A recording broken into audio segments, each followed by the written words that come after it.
farol que me guia, é a luz do meu caminho.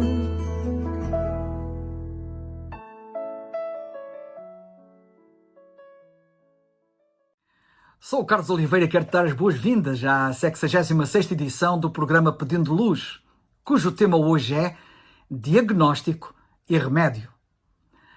Não há muitos anos as crianças ficavam radiantes quando as levavam aos portos a fim de assistirem à chegada e à partida dos grandes navios e também aos aeroportos para assistirem igualmente à chegada e partida dos aviões. Hoje, as crianças não ligam importância a nada disso. Até nós, que outrora nos maravilhávamos com o telégrafo, encaramos com naturalidade a internet, que é muito mais para maravilhar. Não há muito tempo, muitas das doenças físicas do homem eram classificadas como incuráveis, não havendo esperança quanto à sua cura. Hoje nós temos medicamentos tão eficazes que muitas doenças milenares se vão tornando cada vez mais raras. Conseguimos realmente muito, sem dúvida. Mas, com todo este progresso, o homem não resolveu o problema básico da humanidade. Podemos construir edifícios mais altos, navios mais velozes, pontes mais compridas, equipamentos mais sofisticados, de toda a ordem, mas continuamos incapazes de nos governarmos e de nos livrarmos da injustiça, da violência, do crime, da corrupção, entre outros males que são crónicos entre nós. Podemos criar novas e sofisticadas escolas e universidades, podemos descobrir medicamentos novos e melhores, mas nada há de novo relativamente aos nossos problemas ancestrais e à sua resolução. São os mesmos velhos problemas que o homem sempre teve, ainda que com novas roupagens e parecendo maiores e mais frequentes. Podem surgir de novas formas, mas fundamentalmente estamos a enfrentar as mesmas tentações, as mesmas provações, as mesmas dificuldades e impossibilidades que a humanidade sempre teve que enfrentar. Desde aquele momento trágico no Jardim do Éden, quando o primeiro homem rejeitou a vontade de Deus a fim de seguir a sua própria vontade, o homem tem estado preso aos mesmos problemas, preso e escravizado. A sua causa, o pecado, está registada no primeiro livro da Bíblia, o livro de Gênesis. E os seus frutos vêm relatados no primeiro capítulo da epístola do apóstolo Paulo aos Romanos, onde, nessa epístola e noutras que ele escreve, o Evangelho de Jesus Cristo, o Evangelho da graça de Deus, nos dá o remédio para tudo isso, o remédio eficaz e único remédio. É a natureza pecaminosa do homem que o enche de ódio, de inveja, de cobiça, de ciúme, etc. A lista é longa para estar aqui a mencionar tudo. A maldição do pecado pesa sobre ele, sendo inveteradamente perseguido pelo medo da morte, ao qual não pode fugir.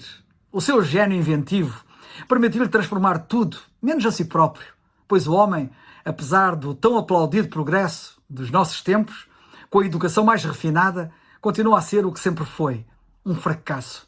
Mesmo que se vista de fato e gravata e ostenta orgulhosamente muitos diplomas de doutoramentos, o pecado permanece sem modificação, apesar do homem fazer todo o possível para o alterar, sem sucesso.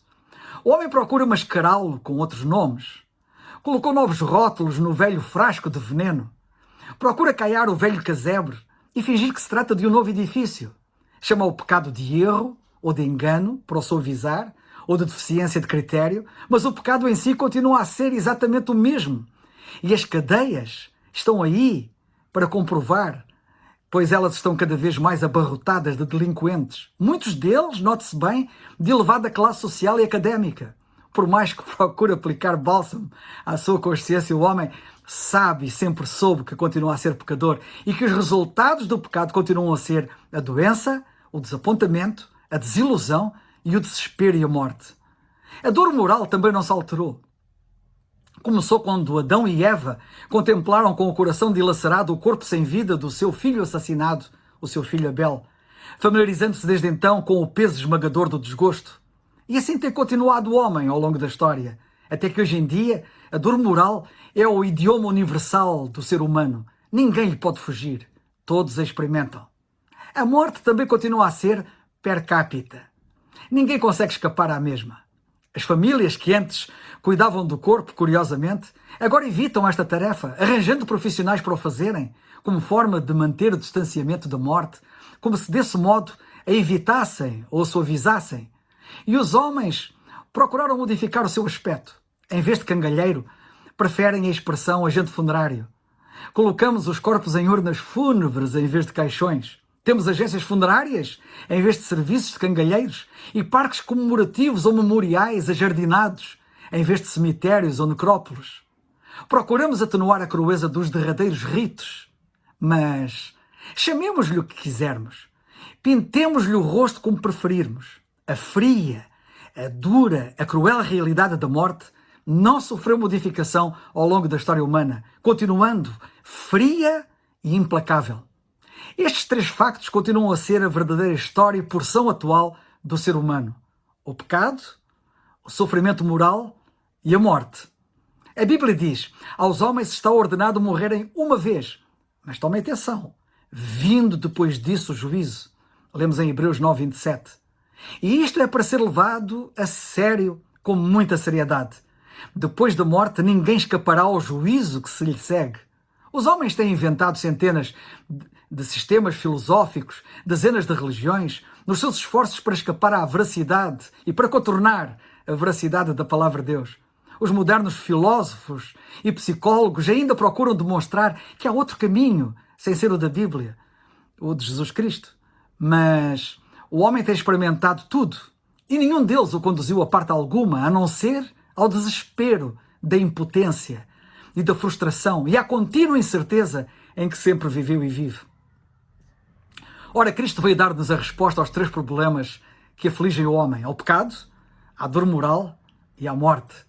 Todas as outras coisas podem mudar, mas a Bíblia permanece imutável e sempre atual. No mar da inquietude humana, Cristo permanece o mesmo de sempre, revelando graça a todos os que nele crerem, dando-lhes sentido, segurança, certeza e paz. Cristo morreu para tu poderes ter vida eterna. Na cruz ele eliminou o pecado e as suas consequências nefastas, mas só beneficia desse facto quem crê em Cristo como seu único e suficiente Salvador. Vivemos numa era de graça em que Deus ainda quer salvar quem há muito merece ser condenado. Mas esta era de graça não se vai prolongar indefinidamente. Podes ter a certeza disso. Mesmo agora, neste momento, podemos dizer que de alguma forma já estamos a viver com tempo emprestado. Urge, pois, que creias em Cristo como teu único Salvador.